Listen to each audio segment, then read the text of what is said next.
प्रिय दोस्तों नमस्कार। दोस्तों कभी कभी हम अपने पास में जो भी है उसमें संतुष्ट नहीं होते हैं और हमेशा अधिक पाने की चाह में लगे रहते हैं। अधिक पैसे कमाने की चाह में हम अपने परिवार और रिश्तों को ही भूल जाते हैं। ये कहानी उसी के बारे में है। सेठ दौलत राम एक धनी व्यापारी थे जो हमेशा पैसे कमाने में लगे रहते थे, लेकिन अपने परिवार पर पर्याप्त ध्यान नहीं देते थे।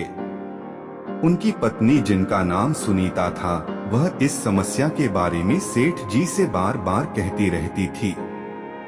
वह कभी कभी अपनी हवेली के सामने रहने वाले मजदूर रमेश और उसके परिवार की खुशी देखकर उलाहना देती थी कि तुम हमेशा काम में लगे रहते हो, तुम्हें न अपनी फिक्र है और न ही परिवार वालों की। रमेश के परिवार को देखो कितना खुशहाल है।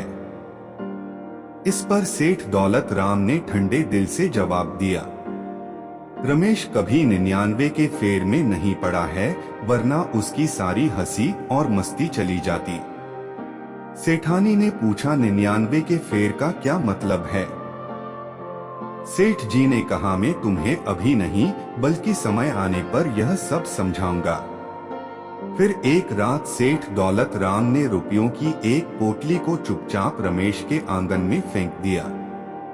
सुबह होते ही रमेश का ध्यान उस पोटली पर पड़ा और जब उसने वह पोटली खोली तो देखकर वह बेहद खुश हुआ। पोटली में 99 रुपए थे। सभी परिवार के सदस्य बच्चों से लेकर बड़ों तक उस पोटली के रुपयों को गिनने में लग गए। सभी विचार करने लगे कि इसमें जो 1 रुपया कम है उसे भी कमाकर 100 रुपए पूरे कर लिए जाएं। इस प्रक्रिया में सबने मिलकर मेहनत करने का निश्चय किया और पैसे बचाने के लिए संकल्प लिया। कुछ ही समय में 100 रुपए भी पूरे हो गए, लेकिन इच्छाएं और अपेक्षाएं बढ़ गई। अब रमेश, उसकी पत्नी और उनके बच्चे रुपयों को और भी बचाने के लिए व्यस्त रहने लगे। वे रात को सबसे देर से आते और थके मांदे सो जाते, फिर सुबह को फिर से काम पर निकल पड़ते। इस नियमित और मेहनती जीवन ने उन्हें अपने मालिकाना विचारों से दूर कर दिया और परिवार में एक दूसरे के साथ समय बिताना भी बंद कर दिया। अब वे न अपने परिवार के साथ वक्त बिता पा रहे थे और न ही हंसी मस्ती का आनंद ले पा रहे थे।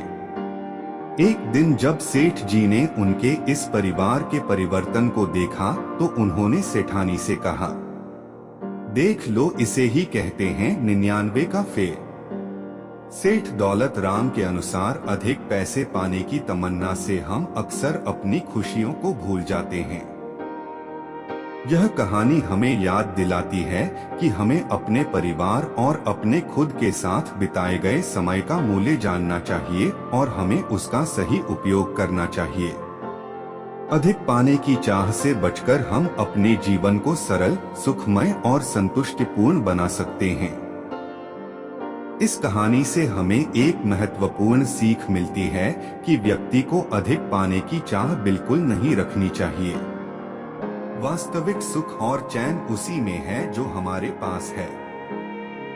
हमें उसी में खुश रहना चाहिए और अपने परिवार के साथ रहकर जीवन का आनंद लेना चाहिए।